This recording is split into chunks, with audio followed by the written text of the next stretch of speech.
there is a quiet fear that many people carry but rarely name out loud.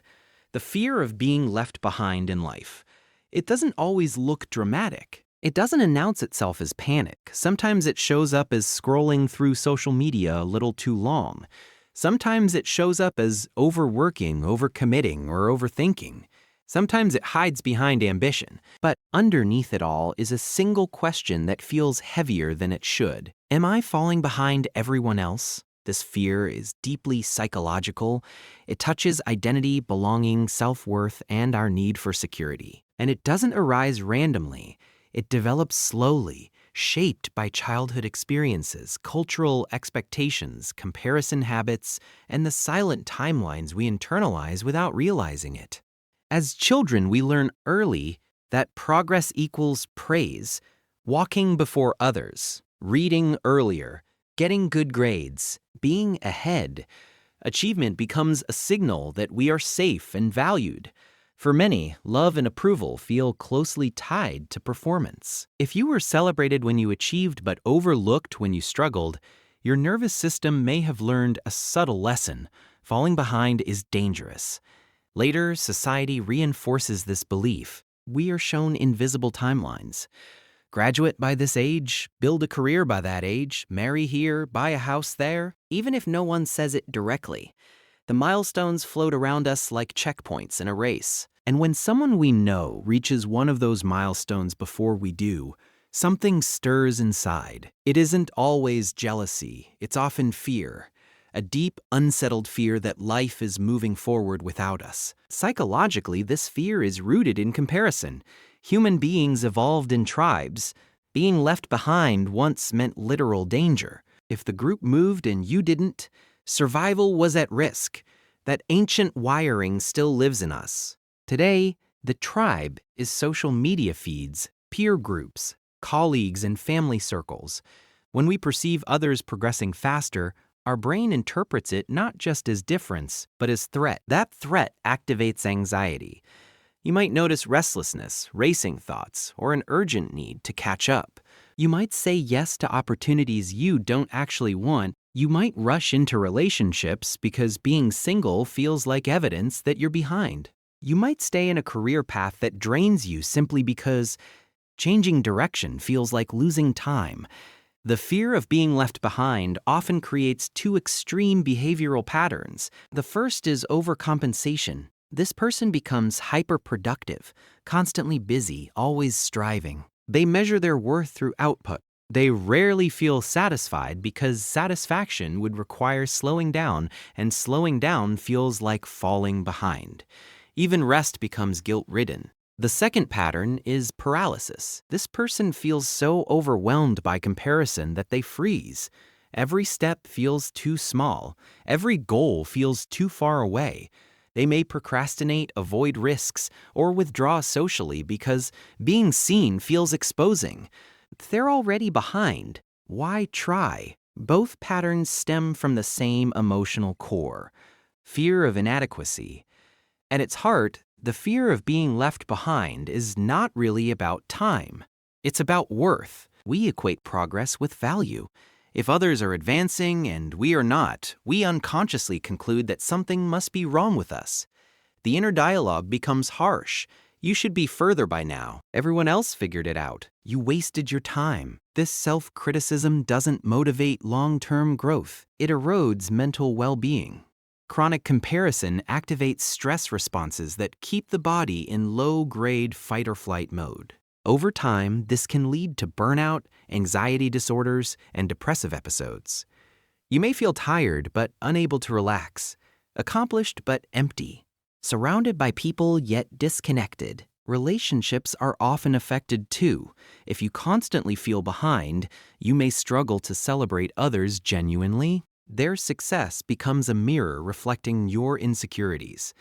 You might withdraw from friends who are progressing in ways you're not, or you might subtly compete, turning conversations into comparisons.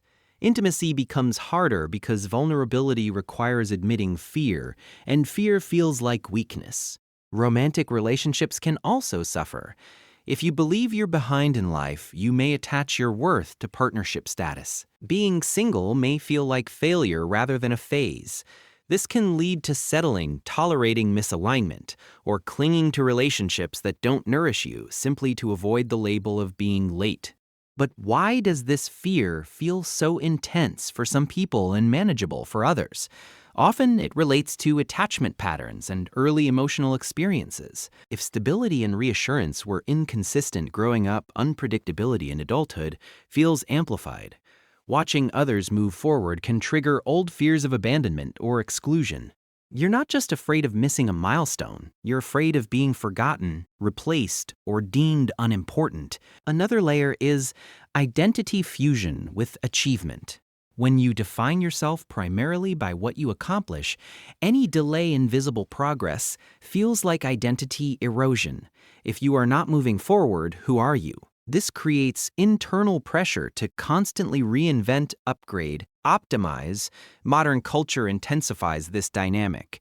We live in an era of constant visibility. Milestones are broadcast in curated snapshots, engagements, promotions, travel, fitness transformations.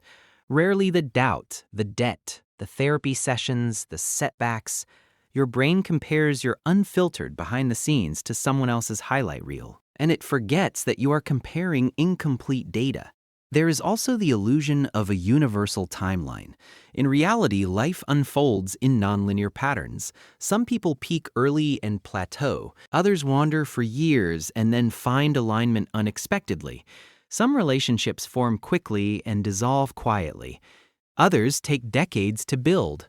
The human journey is irregular, but fear pushes us to imagine it as linear. When this fear dominates, it narrows perspective. Instead of asking, "What feels meaningful to me?" you ask, "How do I measure up?" Instead of exploring, you rush. Instead of listening inward, you scan outward. Healing begins with awareness, not shaming yourself for comparing, but noticing it gently. When you feel the sting of someone else's progress, pause. Ask yourself, what does this bring up in me? Often the answer is not envy, but longing. Perhaps you long for security, recognition, belonging, or clarity. The other person becomes a symbol for something you desire. Once you identify the underlying need, you can respond intentionally rather than reactively. If you long for stability, maybe the focus shifts to building financial literacy or routines that ground you. If you long for connection, maybe you nurture deeper friendships instead of chasing milestones. It is also crucial to redefine progress. Progress does not always look like visible achievement. Sometimes it looks like emotional regulation, like leaving a toxic environment, like learning to say no, like healing generational trauma. These forms of growth rarely receive applause, but they profoundly shape quality of life. Another transformative step is practicing temporal self-compassion. Instead of criticizing your past self for not moving faster, imagine speaking to them with understanding. They made choices based on the knowledge and capacity they had at the time. Blame keeps you stuck in shame. Compassion allows forward motion. It helps to examine the narratives you inherited. Whose timeline are you trying to follow? A parent's, a cultural script, a peer group's? Questioning these narratives does not mean rejecting ambition. It means ensuring your ambition belongs to you. Fear of being left behind can also soften when you expand your definition of community. If you only compare yourself to one narrow circle, the pressure intensifies. Exposure to diverse life paths reminds you that there are countless ways to build a meaningful existence. Most importantly, understand that life is not a synchronized race. It is an individual unfolding. The anxiety you feel is not proof that you are failing. It is proof that you care. You care about your future. You care about belonging. You care about significance. The work is learning to anchor those cares internally rather than externally. When you catch yourself spiraling into comparison, bring attention back to the present. What is one small action aligned with your values today? Not 5 years from now. Today. Sustainable growth happens through consistent, value-driven steps, not frantic leaps driven by fear. You are not late to your own life. You are living it in real time with its detours, pauses, accelerations, and lessons. The path you are on may not mirror anyone else's, but that does not make it lesser. It makes it yours. And here is something quietly powerful. No one truly knows the full story of anyone else's timeline. The person you believe is ahead may secretly feel behind in another area. The one who seems confident may carry doubts you cannot see. We are all navigating invisible battles with time. Healing the fear of being left behind is not about eliminating ambition. It is about untangling your worth from speed. You can strive without self-rejection. You can grow without comparison becoming your compass. There will be moments when the fear resurfaces. That is human. When it does, treat it not as an enemy but as a messenger. It is asking you to reconnect with what matters, to check whether you are moving toward authenticity or merely toward approval. Growth is possible. Change is possible. The nervous system can learn that delay is not danger. That rest is not failure. That different is not deficient. Your life is not behind schedule. It is unfolding at the pace required for the lessons you are meant to integrate. And when you shift from racing others to understanding yourself, something remarkable happens. The urgency softens, clarity sharpens, and progress becomes personal rather than performative. You do not need to outrun anyone to arrive where you are meant to be.